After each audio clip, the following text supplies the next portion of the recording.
Welcome to our Cities at Tufts virtual colloquium. I'm Professor Julian Adjuman, and together with my research assistants, Amelia Morton and Grant Perry, and our partners Shareable and the Bar Foundation, we organise Cities at Tufts as a cross-disciplinary academic initiative which recognises Tufts University as a leader in urban studies, urban planning and sustainability issues. We'd like to acknowledge that Tufts University's Medford campus is located on colonised Wampanoag and Massachusetts territory. Today, we're delighted to host Maliha Safri. Maliha is Professor of Economics at Drew University. Her academic research focuses on collective economic practices, including worker, food, and housing cooperatives, amidst other organisations. By teaching popular education seminars and courses with activists since 2000, and specifically with migrant workers at a variety of worker centres in the process of forming collectives, her research was based in concrete issues faced by participants of what some movement activists call solidarity economies, which are economies prioritising cooperation and inclusion. She's published articles in Signs, Antipode, Environmental Policy and Governance, The Economist's Voice, Organisation, among other journals and edited book collections. She has a new co-authored book, Solidarity Cities, Confronting Racial Capitalism and Mapping Transformation. And her talk today is Solidarity Cities, Examining Solidarity Economies at the Urban Level. Maliha, a Zoom-tastic welcome to Cities at Tufts. Thank you. Thank you so much for having me. Thanks. I'm going to get started right away. Tom, thank you so much for helping with the tech today. And Julian, thank you so much for this invitation. I wanted to begin with this first slide. This is a painting done by Jean Quick-to-See Smith, an Indigenous artist. This is a painting called State Names. She quickly draws our eyes to all the state names that have directly taken their names from Indigenous peoples that lived there. I offer that as a very brief land acknowledgement. If this was a city level map, then the island on which I live, Manhattan, comes from the word Mannahatta, the Lenape word for this land. I just want to talk a little bit about my background, popular education, because it is so important for the kind of work and the research that we've done. Popular education, let's define it. It is not the banking model diagnosed by Paulo Freire, one of depositing knowledge into the passive vessel of the student. And I understood this in a much better way when I began to be teacher for the Center for Popular Economics, devoted to a popular approach to economics. Running 6-week train the trainer summer institutes with labor organizers, activists in different areas. We were always intentional to work with communities of activists on a particular issue. I also became a member of the Community Economies Collective and began to be involved with participatory action research.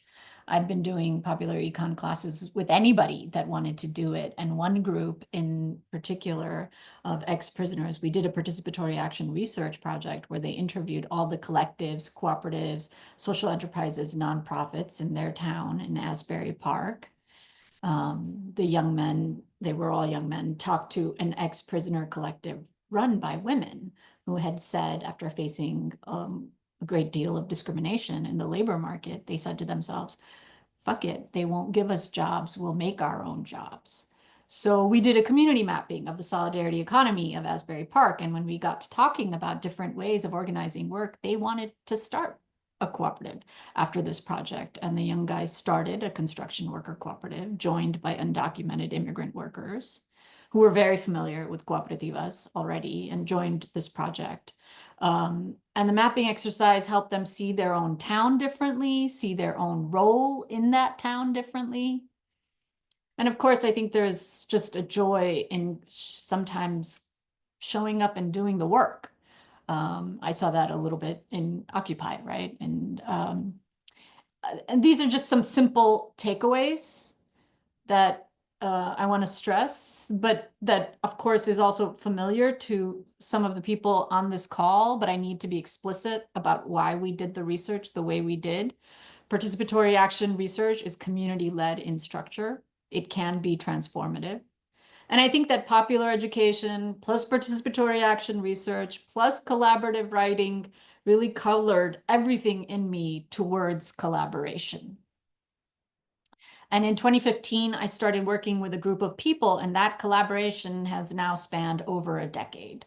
We've written multiple articles together and now a book, right? And this project had a lot of pieces. So let me start with one research component that I was a key organizer for in 2015.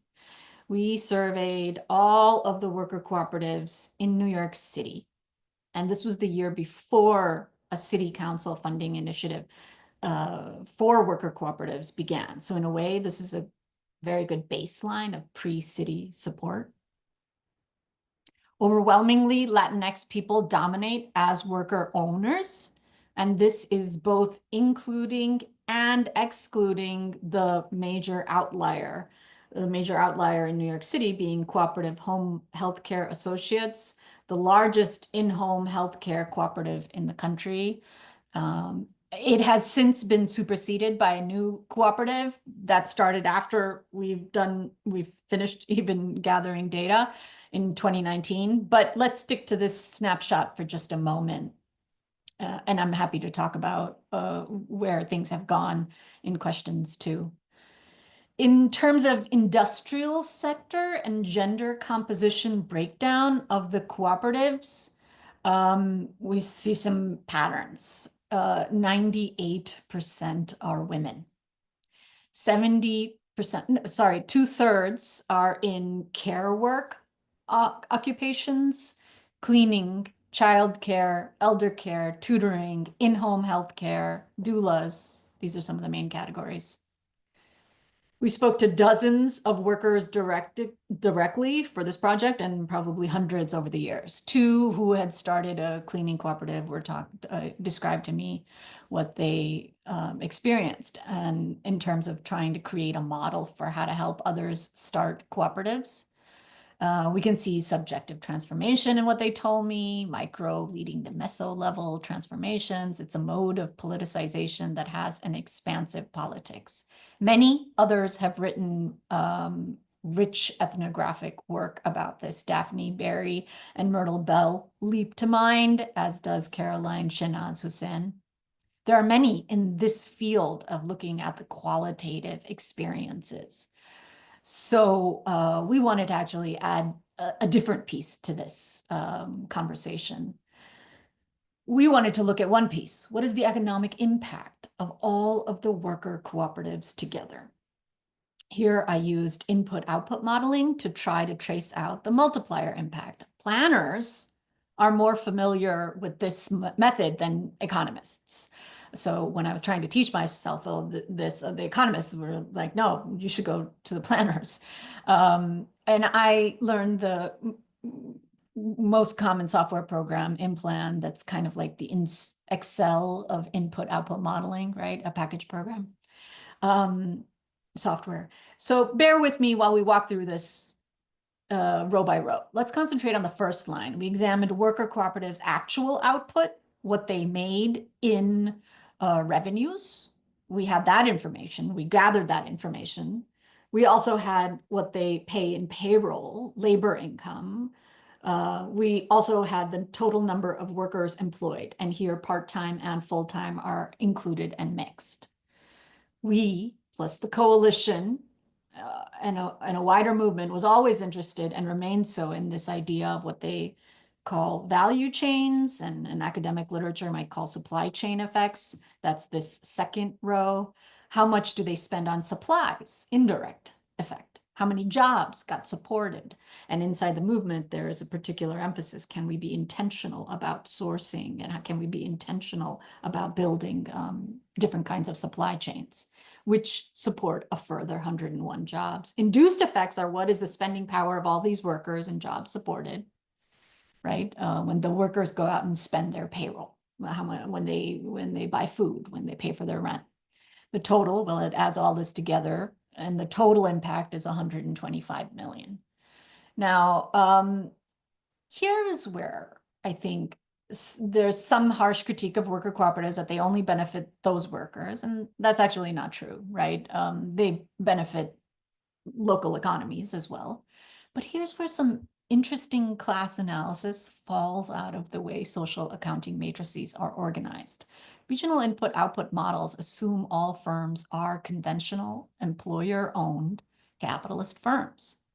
So we are using a technique that was never designed for cooperatives in the first place. So how do cooperatives compare using the same tool to conventional capitalist employer-owned firms? Left side you've already seen and now have understood and are pros. The right side, this is us comparing cooperatives' real data with how conventional employer-owned firms in the same industries with the same exact revenues, the same sized firms, basically, right? What would their output be? Now let's just look at that first row for a second for conventional capitalist firms. These firms have about the same revenues, right? The same prices as cooperatives. In fact, they're probably the price setters in the market. A cooperative cannot realistically come in and charge double the price that is actually set by the market. So the output across capitalist firms and cooperatives is roughly the same. What they do with it is different. Conventional firms, of course, have a payroll. And importantly, they hire less workers, almost half the workers. They probably have a different distribution across management and base workers in terms of pay, a more unequal payroll. But conventional firms, importantly, also cut a percentage of the revenues, the output, to the proprietor. The gap between labor income and output is the return to the entrepreneur. Indirect effects. What do conventional firms spend on supplies? That's about the same in materials. There's some evidence to say that maybe cooperative firms do spend a little bit more. I've talked to, for instance, cleaning firms that insist upon non-toxic cleaning products, right, for workers. But the induced effect is where the picture gets very different. Because of the decisions made about how to distribute output across payroll. The money being spent by the workers is much higher in the cooperative model. Why? Because their payroll is higher. They do not have a return to the entrepreneur. What does this mean? That the final comparison between conventional firms and cooperatives is that conventional employer-owned firms produce less total output than equivalent cooperatives in the city economy. Cooperatives have a bigger total economic impact than conventional firms of the same sizes in the same industries in the same city. Do you have to be a radical as a city councilor or a mayor to say you want job stability and more local growth? Not really. However, I do think this is an example of counter-visioning the urban space. We have two options for urban economic planning: equity versus inequality. And surprise, surprise, equity turns out to be better for more local people. At one level, this is so simple and intuitive, I am not sure we needed this proof, but it's nice to have that proof, right? That cities are designed to be unequal. They can be made in other ways. They are already being made in other ways by people on the ground. Now, this was one piece of a much larger project that had many more people, more cities, more methods, more.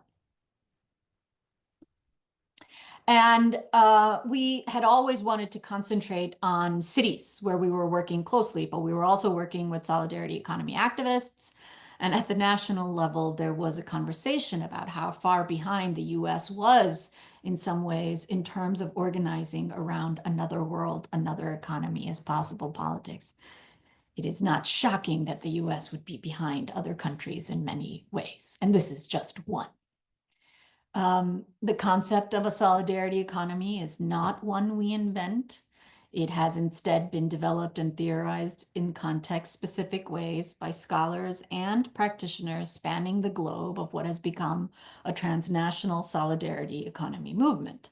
Although practices of solidarity are foundational to all human societies. The term solidarity economy is kind of came up at the same time, but separately in Chile and France in the 1980s to elevate economic initiatives that actively prioritize egalitarian and cooperative norms. Much of the energy of the movement has come from post-colonial contexts.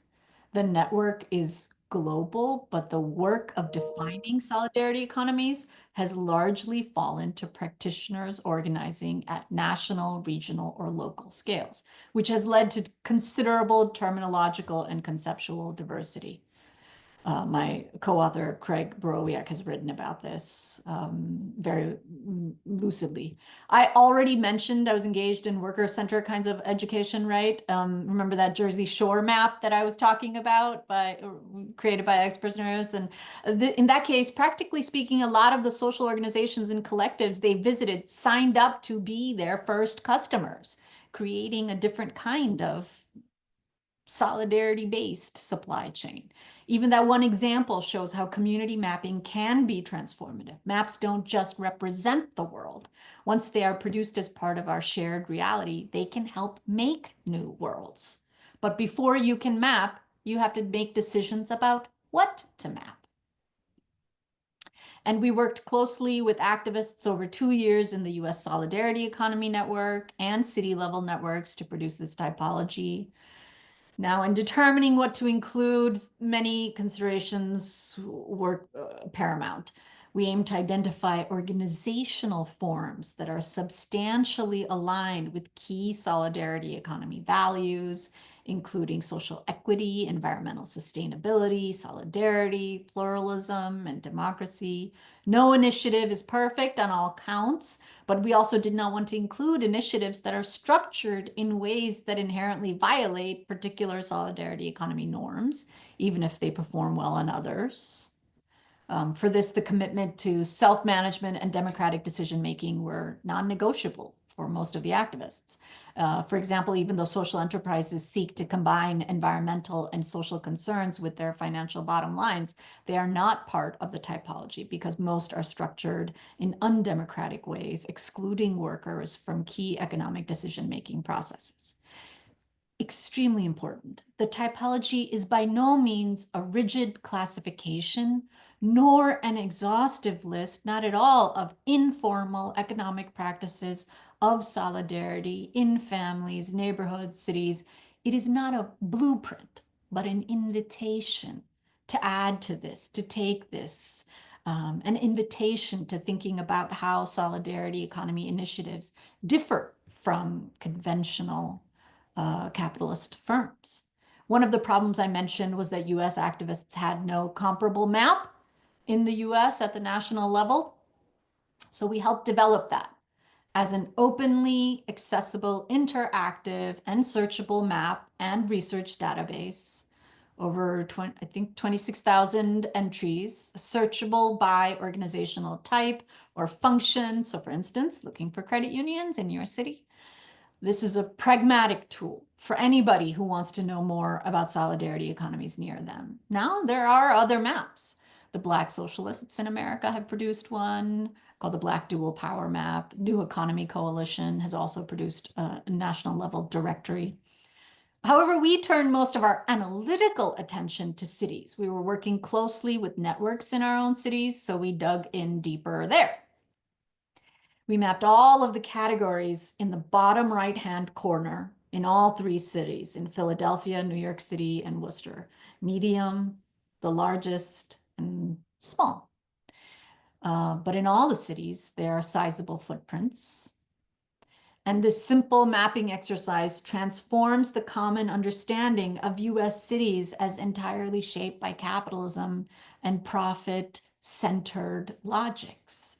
The maps show that the same cities contain a large array of economic practices that follow ethics of solidarity and cooperation. We see hundreds of community gardens, affordable housing cooperatives, cooperative enterprises, scores of credit unions, dozens of community-supported agriculture programs, amongst many other initiatives. The maps provide a glimpse to the extent to which solidarity is woven into urban economies and invite us to consider more fully what role solidarity economy initiatives play in our cities, what they can offer to urban residents, especially in the disinvested neighborhoods where capitalism falls short to support life needs. Our maps are partial. All of the maps represent formal initiatives with a defined location rather than informal or spatially diffused practices. One implication is that these maps actually underrepresent solidarity economies because a wide range cannot be mapped. Some evade cartographic representation because they are informal, while others have a spatially diffuse character, no crisp boundaries. In other words, if it were possible to visualize the solidarity city as composed of all forms of the solidarity economy, and those who work to support it, its spatial contours would be even more expansive and diverse and extend beyond our maps. Even though we made this map, we technically don't own it since it came out in our book on this just this month. We looked at 3 cities, as I've mentioned. We came from different disciplines, and we were also convinced that this project needed all of us and our expertise to work.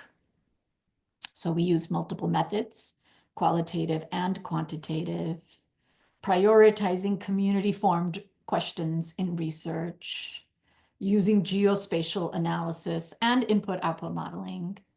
From the beginning, we wanted to look at race and racial segregation and deep poverty. We are in these circles and we understand the buzz of the believer who wants to convince others of the great potential right under our noses. But sometimes that can lead to being so busy trying to convince people of the value of the project that we do not face internal divisions of race and deep poverty. And that's what we wanted to do, have this internal examination.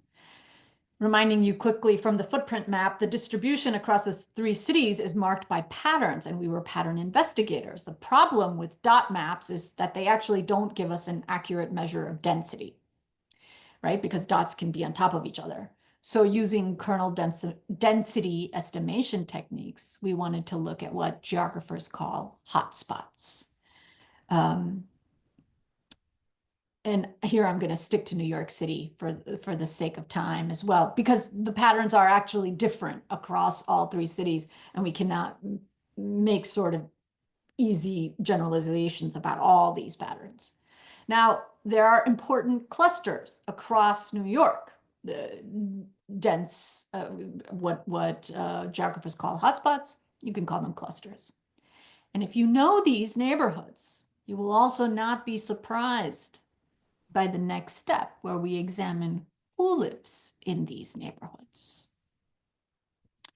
So on the left-hand side, we have income and poverty, and on the right-hand side, we are examining the location of these clusters vis-a-vis race, the racial composition of the neighborhoods. Let's look at income first. Here we are using multiples of the official poverty line because already so many activists, people, institutional bodies have convinced us of the inadequacy of official poverty measures in the US as sufficient to measuring the problem. So we use guidelines of twice the poverty line for a lot of our work. And race, we wanted to see how these initiatives are distributed vis-a-vis the racial composition. Now, New York City is a deeply hyper-segregated city. Our city is about 31% white, 29% Latinx, 21% Black, and 14% Asian. For a neighborhood to be 100% white means it is significantly diverging from the normal population of New York. We are a hyper-segregated city, and that will affect solidarity economies. How could it not? So what does the data show?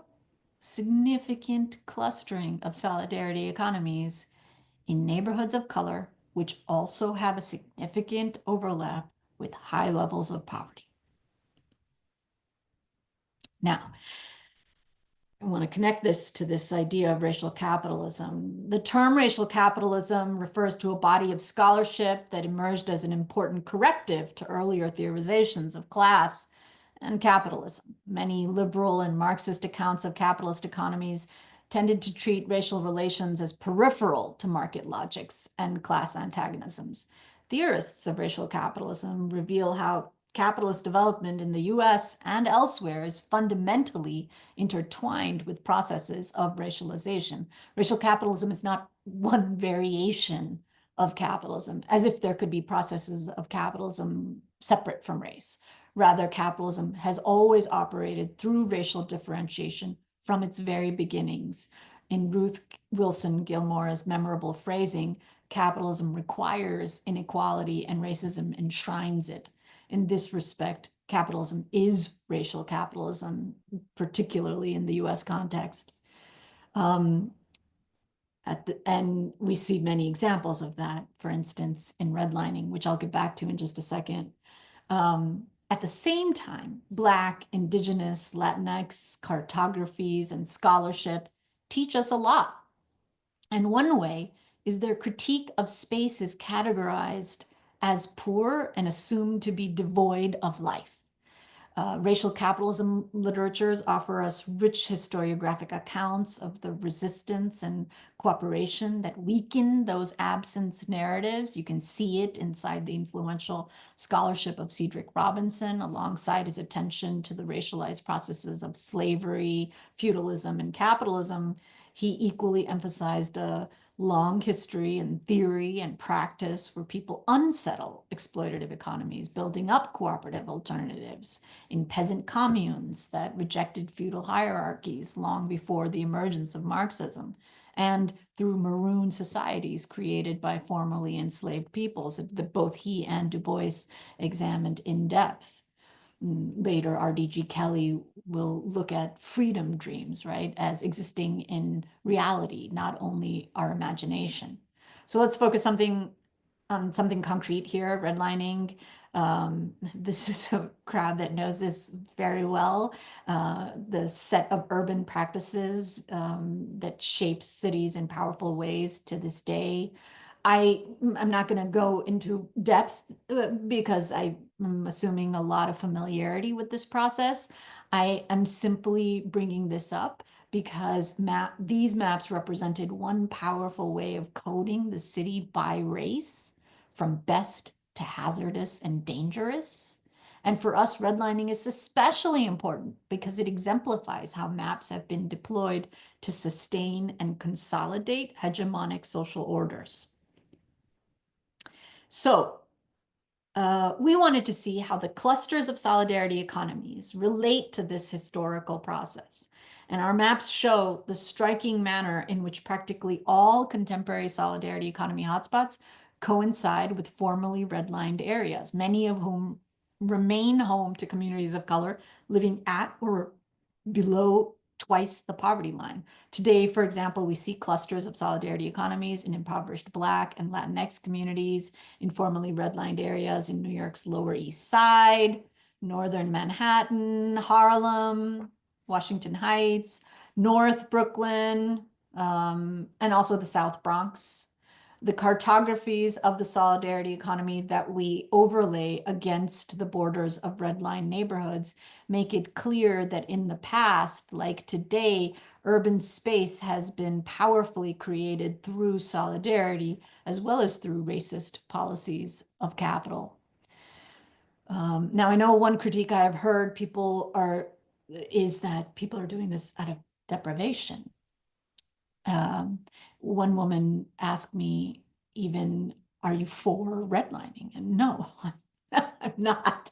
But I want to look at how people have also created resistance-based practices. So for example, when you look at credit unions in the majority of the US, most people like myself belong to professional credit unions. That's not the case in New York City, where faith-based credit unions, and even more specifically, Black faith-based credit unions, began operations at the very height of redlining in the 1930s. In the resistance to redlining itself, we see the seeds of not only what we want to build, but how we want to build in direct opposition to exclusion, predations of racial capitalism. If we just look at those clusters in 3D format across New York City and Philadelphia, we have heard some people describe this as producing a kind of uncanny effect, looking anew at our cities to see mountains and valleys. And many of those neighborhoods that were characterized as best on the redlining maps, representing areas, right, as of full of opportunities, are actually valleys here, places where solidarity economy initiatives are conspicuously scarce.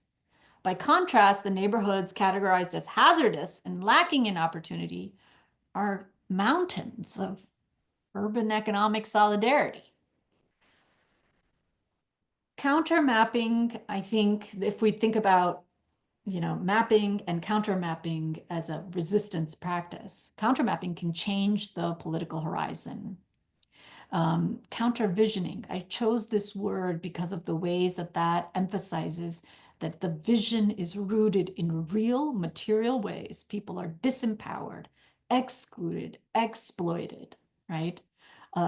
A lot of times people want to talk about empowerment without talking about all the ways that people have been made disempowered, and not dealing with that is not going to get us anywhere. So we're against something in the process of envisioning the future. And what are we against?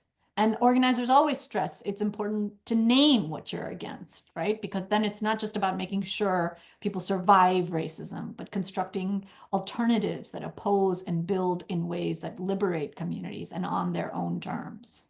We need vision, but one that is rooted and clear about what we're against, but also not having that define what we are for.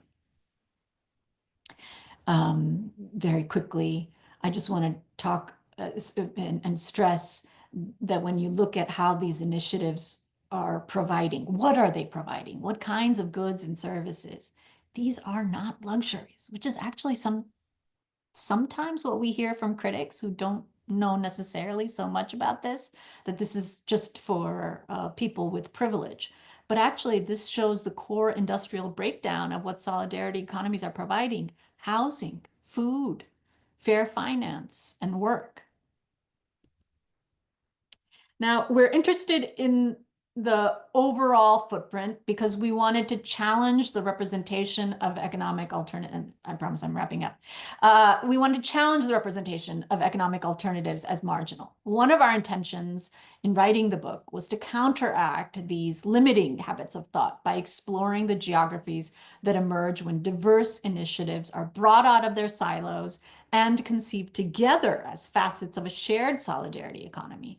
What if we could learn to see the examples all around us, not as scattered exceptions, but as constitutive elements of the vital networks of human solidarity that support urban life? What if, amidst the towering trees of capitalist structures that dominate our horizons like urban skyscrapers, we could sense an expanding solidarity ecosystem growing in the understory? Using the metaphor of the forest, we could see a robust life, many other trees, bushes, ferns, mushrooms that might be considered, right, economic entities nurtured by underground root systems, and the fungi that symbiotically connect trees. Visible above ground are the more formally organized parts of the solidarity city: housing and worker cooperatives, credit unions, community gardens, and more. And by the way, Solidarity City, I think of as an imaginary, right? As a way of thinking about the city. Below ground, the undercurrents of solidarity spread through the soil, nurturing informal economies and social practices, sustaining what lies above through the continual extension of goodwill, reciprocity, and care. Learning to see solidarity already operating within economies is a crucial step towards envisioning that solidarity cities have always been here, they are here, and what might they become? Second, we argued that many of the race and income divisions that underlie modern urban life are manifest within the geographies of the solidarity economy. This can be seen in the way solidarity economies concentrate in particular neighborhoods and the spatial patterns actually among the different sectors. In the book, we actually look at different sectors one by one too, as well as together. Some initiatives, for instance, tend to cluster in lower income neighborhoods of color, whereas others tend to map onto spaces of white middle class privilege. And in our fieldwork, we frequently heard community partners use the term fault line to describe how divisions in the larger society also run through the movement spaces.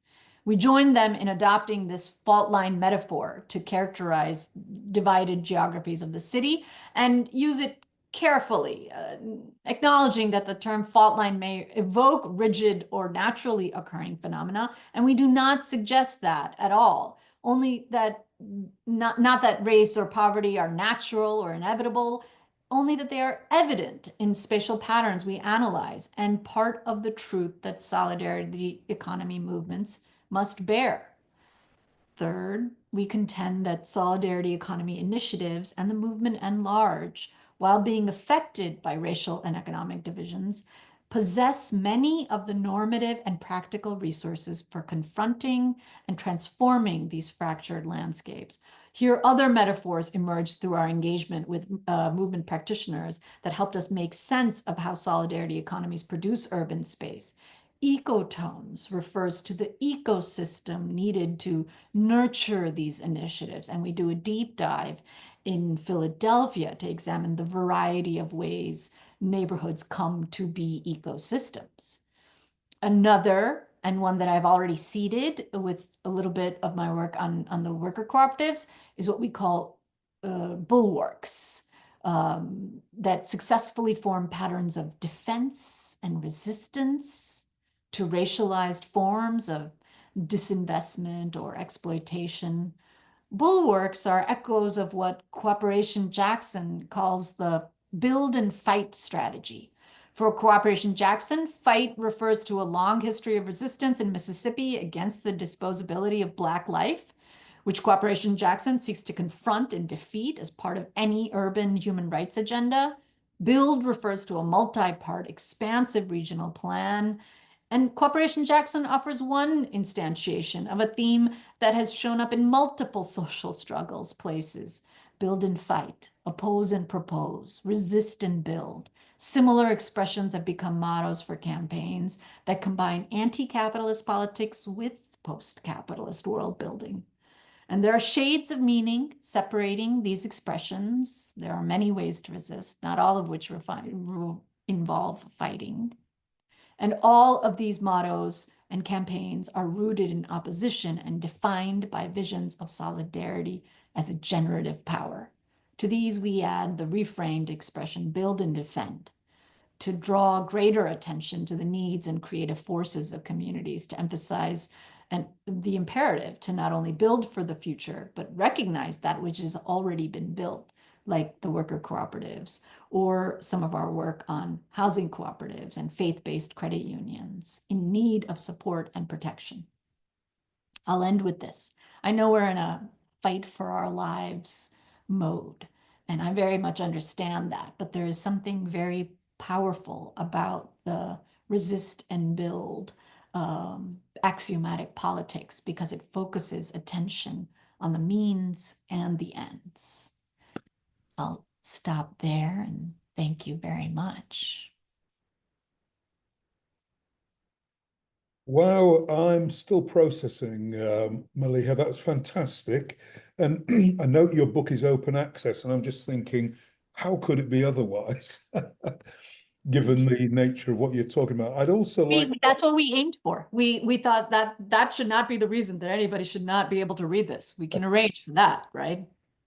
I'd just like to acknowledge that my colleague and friend Pen Lowe has just joined us after having been at a rather essential faculty meeting. So I want to give space to Pen if he wants to say something. But we've got a whole welter of questions here. First is from Nancy Neemtan in Quebec. Is there a reason for not including mutuals? In Europe and here in Quebec, they are included. Mutual insurance and mutual, is that what you, mutual insurance associations or in other? Yeah, that's one form. Yes. But it's being renewed now, so the historically it's the big mutuals, but there's now new forms of mutualization that are emerging, and actually, and this one is coming back, but in new forms. Yes, I mean, mutual aid networks, but Yeah.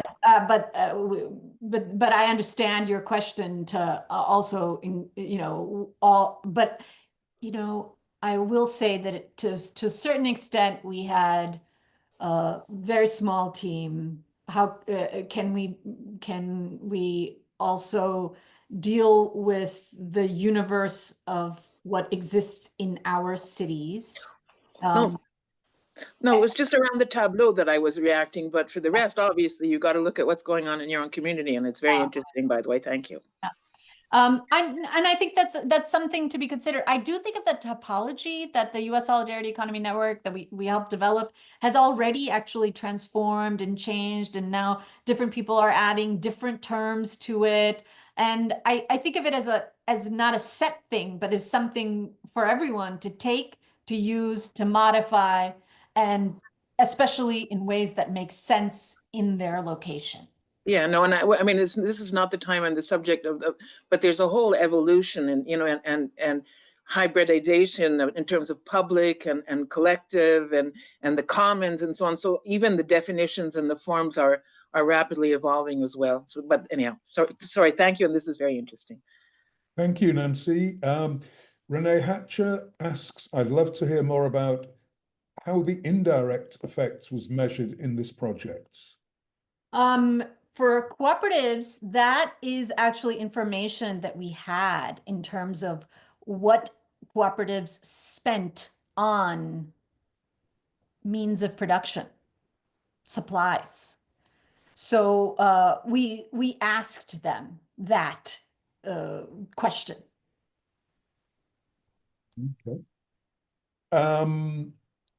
Michelle Williams asks, will there be a continuum of what a community can do to help grow a solidarity economy at the urban level? So a kind of continuum idea. Continuum about what are the possibilities, if I'm reading that. Oh, are you in the house still? I mean, I can only, so I'm going to guess a little bit at what a continuum of possibilities of what concrete communities can do to grow solidarity economies, right? And I think of that as a very expansive range, perhaps one that I can't even imagine the ends to it.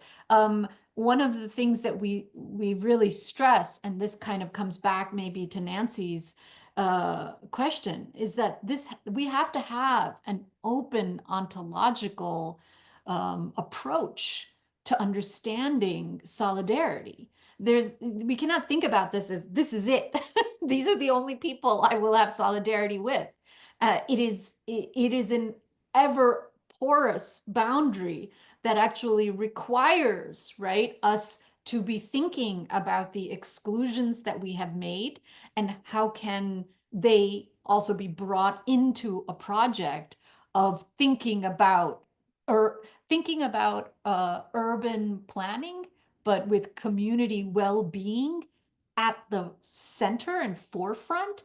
That is going to ever evolve because even our understandings of community well-being will shift as new demands are made. For instance, for the peoplehood and rights of, our trans kind of brothers and sisters. So that is absolutely, I think, an open process.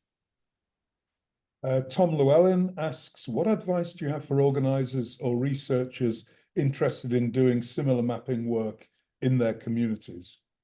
Thanks. And I get asked that a lot.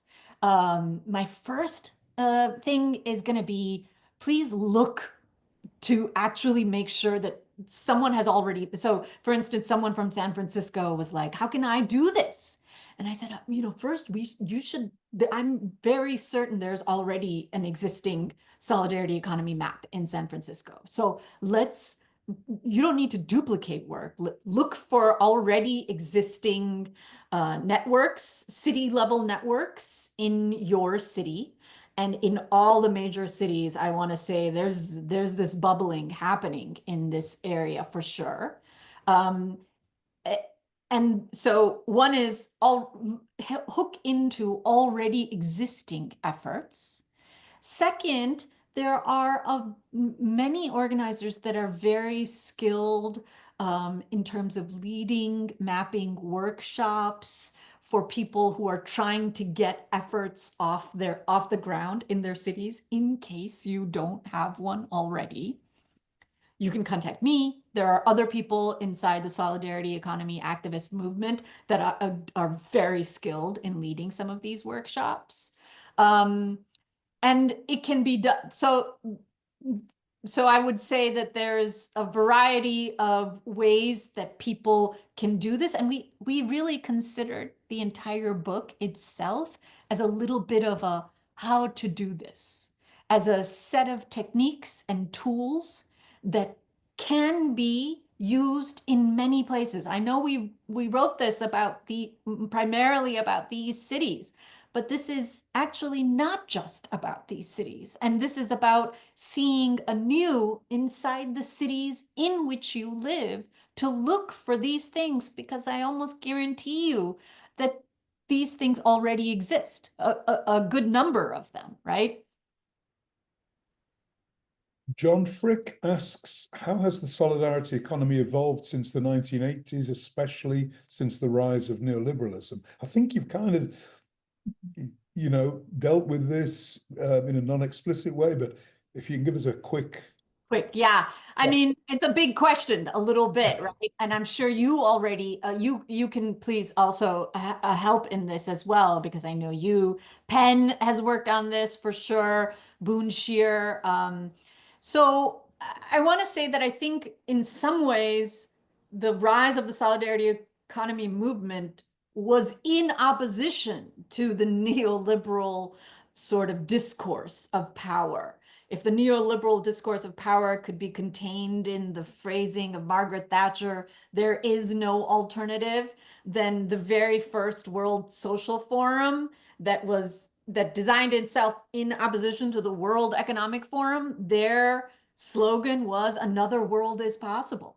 And then the sub-slogan was "Another economy is possible." And then it proliferated "Another knowledge is possible," right? That opposition is there from the beginning. How has it evolved? It's also, we're talking about a set of social movements. We have Nancy Nimtan from Quebec here as well. I think it's going to be different in different countries, to be honest. And I think there are different relations to the state in different countries. If you're in Canada, or in Brazil, we could think about official state support in the form of agencies, in the form of procurement contracts, which designate solidarity economy institutions as privileged sources for contracting for the government. That is, so that's one possibility there. And then that's that is likely, but on a much more local, city level scale inside the US.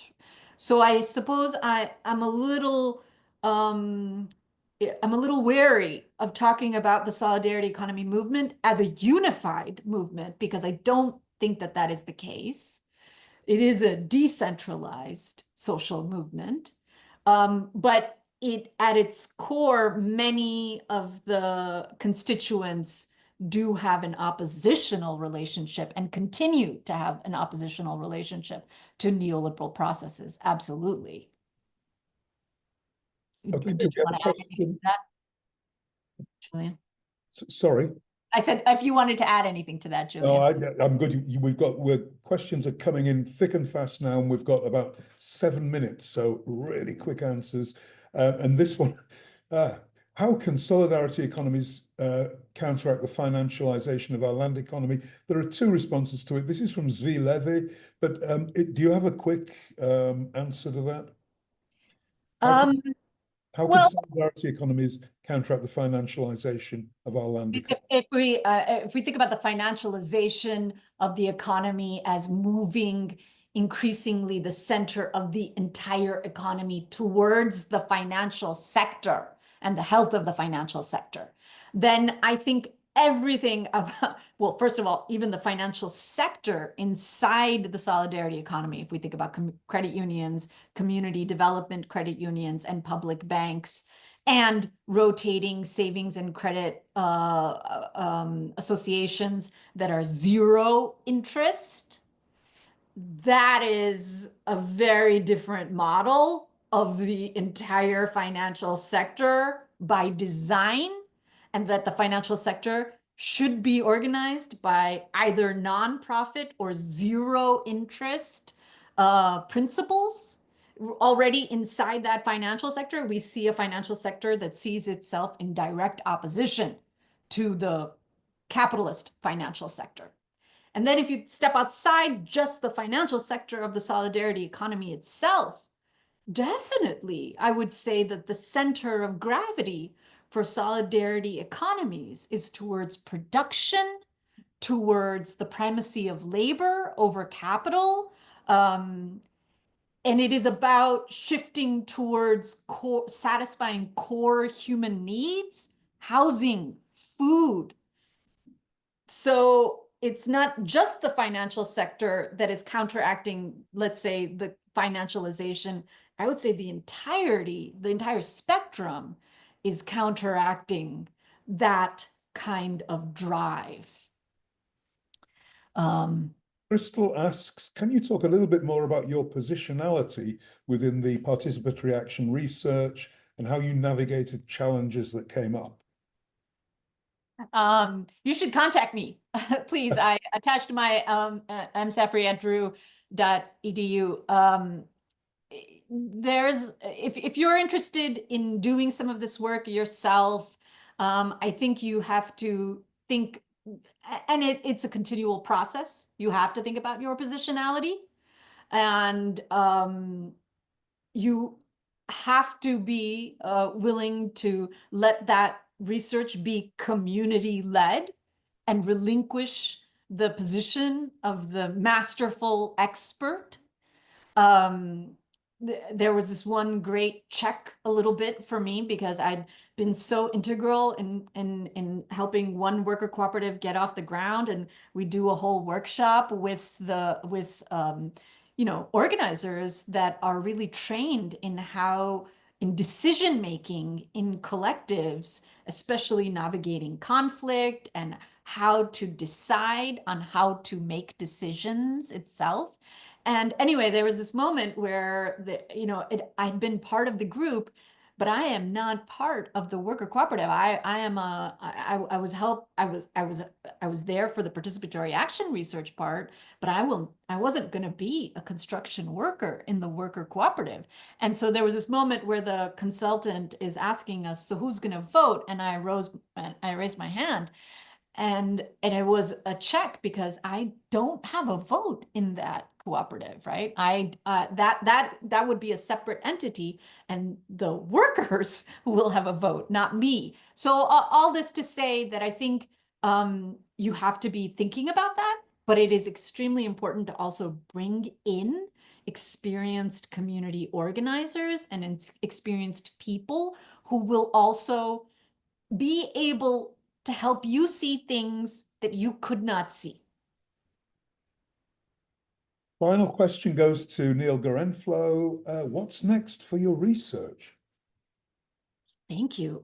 So I've been, thinking about, I've been attending many community defense trainings, especially around Ice Watch. Some of you are familiar with Cop Watch, and Cop Watch was and I remember participating in that too, although that strangely was not as active in Harlem when I moved here.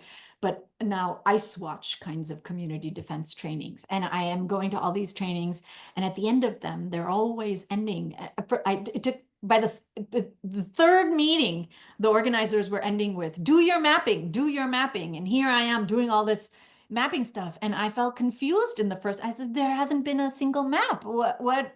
There's no maps in the do your mapping, but I understood do your mapping is also in a different way. How do community organizers do mapping? How do you suggest undocumented people do mapping for safety and security? And this is one thing that we were not able to get into too much, but Solidarity Cities actually has many valences.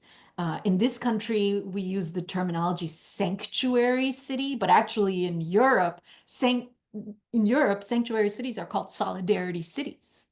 And so how do we think about community organizations, mapping for community defense of undocumented immigrants, and mapping not to make visible, but mapping for internal organizing purposes? So a lot of this work was about visibility, but that is not going to be the tack in this next 4 years. So how do we think about mapping for strength, not visibility, mapping that is going on inside communities? So that is really drawing me in terms of my labor, in terms of my time and my thinking now as well. And I really want to push on that. And in addition, I would say there have been all these questions raised about the relationship between racial capitalism and post-capitalism. And I know this conversation is one piece of that, but there is more to say about that.